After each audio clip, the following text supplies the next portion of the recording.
అమెరికాలో ఈ ఏడాది నవంబర్ 5న దేశ అధ్యక్షుడి ఎన్నికలు జరగనున్నాయి. అప్పుడే హింసాత్మక ఘటనలు కూడా చోటు చేసుకుంటున్నాయి. గత శనివారం రాత్రి మాజీ అధ్యక్షుడు డొనాల్డ్ ట్రంప్ పెన్సిల్వేనియాలోని బట్లర్ ఏరియాలో బహిరంగ సభలో మాట్లాడుతూ ఉండగా పెన్సిల్వేనియాకు చెందిన 20 ఏళ్ల థామస్ మాథ్యూస్ క్రూక్ ట్రంప్పై గురిచూసి కాల్చాడు. అదృష్టవశాత్తు బుల్లెట్ ట్రంప్ కుడి చెవిపై నుండి దూసుకుపోయింది. ఆయన చెవి నుండి రక్తం కారడం యావత్ ప్రపంచం చూసి నివ్వెరపోయింది. అయితే ట్రంప్పై క్రూక్ కాల్పులకు కారణం మాత్రం తెలియరావడం లేదు. దీనిపై FBI లోతుగా దర్యాప్తు చేస్తోంది. ఇప్పుడు మొత్తానికి ట్రంప్ సేఫ్గా బయటపడ్డారు. అయితే అమెరికాలో గతంలో ఇలానే ఆ దేశానికి చెందిన అధ్యక్షులపై పెద్ద ఎత్తున దాడులు కూడా జరిగాయి. ఈ దాడుల వివరాల గురించి ఈ స్టోరీలో చూద్దాం.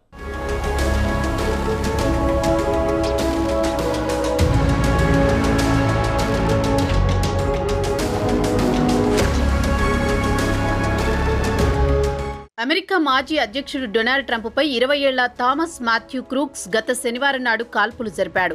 ట్రంప్ కుడి చెవి ప్రక్కన నుంచి బుల్లెట్ దూసుకుపోయింది. అప్రమత్తమైన ట్రంప్ వెంటనే కిందికి వంగి కూర్చోవడం, ఆయన సెక్యూరిటీ కూడా చుట్టుముట్టారు. ఆయనను సురక్షితంగా అక్కడి నుంచి ఆసుపత్రికి తరలించారు. ఆయన కుడి చెవి నుంచి రక్తం కారడం యావత్ ప్రపంచం చూసింది. అయితే క్రూక్స్ ను భద్రతా సిబ్బంది వెంటనే కాల్చి చంపారు. ట్రంప్పై క్రూక్స్ కాల్పులు జరపడానికి గల కారణాలు మాత్రం ఇంకా తెలియరాలేదు. FBI కారణాలు వెలికి తీయడానికి ప్రయత్నిస్తోంది. అయితే ఆశ్చర్యం కలిగించే విషయం ఏమిటంటే క్రూక్స్ వచ్చే నవంబర్ 5న జరిగే ఎన్నికల్లో రిపబ్లికన్ పార్టీ తరపున ఓటరుగా నమోదు చేసుకున్నాడు. మొదటిసారి అతను కూడా ఓటు కూడా వేయబోతున్నాడు.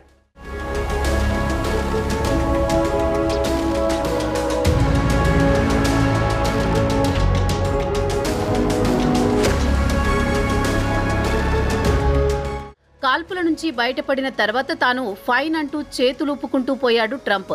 అమెరికాలో గన్ కల్చర్ పెద్ద తలనొప్పిగా మారింది. దానికి ప్రతి ఒక్కరూ బలవుతున్నారు. గతంలో అమెరికాలో రాజకీయ నాయకులపై ఇలానే దాడులు జరిగాయి. ట్రంప్పై జరగడం ఇదేమీ కొత్తేమీ కాదు. అలానే ఇది చివరిది కూడా కాదు. అబ్రహం లింకన్ నుంచి జేమ్స్ గార్ఫీల్డ్, విలియం మెక్కిన్లీ వరకు, అలాగే జాన్ ఎఫ్ కెనడీ వరకు కాల్పులకు గురై మరణించారు. కాగా కెనడీకి అత్యంత కట్టుదిట్టమైన భద్రత ఉన్నా ఆయన తుపాకీ గుళ్లకు నేల కొరగాల్సి వచ్చింది. గెరాల్డ్ ఫోర్డ్ విషయానికొస్తే ఆయన కేవలం 18 రోజుల్లో ఆయనను హత్య చేయడానికి 2 సార్లు ప్రయత్నాలు జరిగాయి.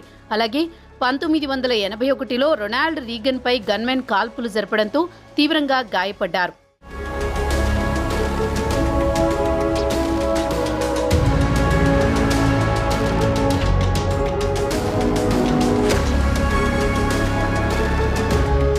ఇక అమెరికాలో దాదాపు ప్రెసిడెంట్లు అందరూ ఎప్పుడో ఒకప్పుడు ఇలా కాల్పులకు గురైన సందర్భాలున్నాయి. వాటిలో కొన్ని అమెరికా సీక్రెట్ సర్వీసెస్ విఫలం చేశాయి.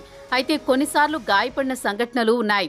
అయితే రాజకీయపరమైన హింస కారణంగా ప్రపంచవ్యాప్తంగా పలువురు నాయకులు ఇలా హత్యకు గురైన సంఘటనలున్నాయి. వారిలో Egypt president Anwar Sadat, Swedish prime minister Olof Palme, మన పొరుగున ఉన్న పాకిస్తాన్ మాజీ ప్రధానమంత్రి బెనజీర్ భుట్టోలు కూడా ఇలా హత్యకు గురైన వారే.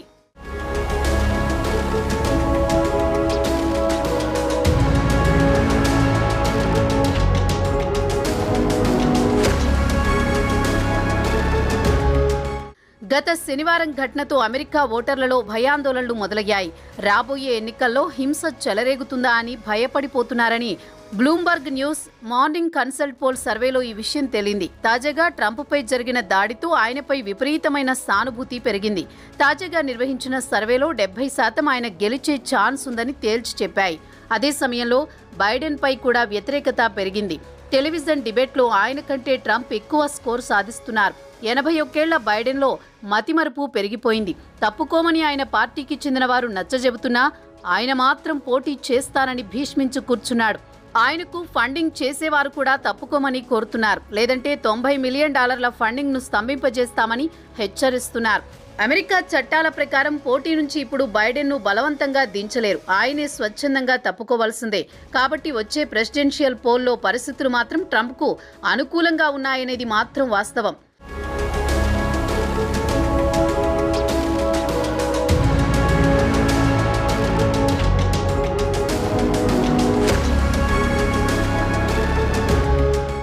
గతంలో ట్రంప్ 2016లో ఎన్నికల ప్రచారం చేస్తుండగా లాస్ వెగాస్లో 20 ఏళ్ల ఓ బ్రిటిష్ యువకుడు పోలీస్ ఆఫీసర్ నుంచి గన్ లాక్కొని ట్రంప్ను కాల్చడానికి ప్రయత్నించాడు. పోలీసుల విచారణలో తాను ట్రంప్ను చంపుదామనుకున్నానని చెప్పాడు. తర్వాత కోర్టులో క్షమాపణ కోరాడు. అలాగే 1981 మార్చి 30న రొనాల్డ్ ప్రెసిడెంట్గా ఉన్నారు.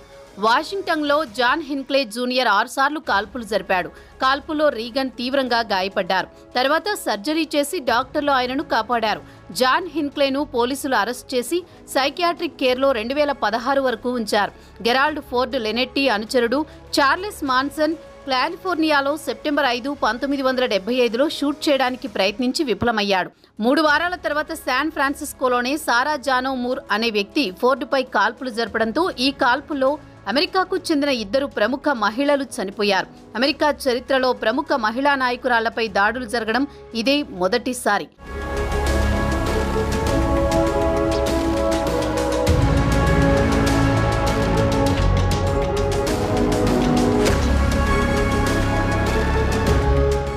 జాన్ ఎఫ్ కెనడీని నవంబర్ 22, 1963లో లీ హార్వే ఒస్వాల్డ్ టెక్సాస్లోని డల్లాస్లో కాల్చి చంపాడు. అయితే అప్పటి ప్రెసిడెంట్గా ఉన్న కెనడీని చంపడానికి ఒస్వాల్డ్ ఒక్కడే ఉన్నాడా లేక అతని వెనుక ఎవరైనా ఉన్నారా అన్న డిబేట్ జరిగింది. కెనడీని చంపిన తర్వాత ఒస్వాల్డ్ను 2 రోజుల తర్వాత రెస్టారెంట్ ఓనర్ జాక్ రుగ్జీ చంపేశాడు. అలాగే అబ్రహం లింకన్ను వాషింగ్టన్లో ఏప్రిల్ 14, 1865లో జాన్ విల్కిస్ బూత్ కాల్చి చంపాడు. అమెరికాలో మంచి పేరున్న నటుడు బూత్. 2 వారాల పాటు ఆయనను గాలించి చివరకు అతన్ని కాల్చి చంపారు పోలీసులు.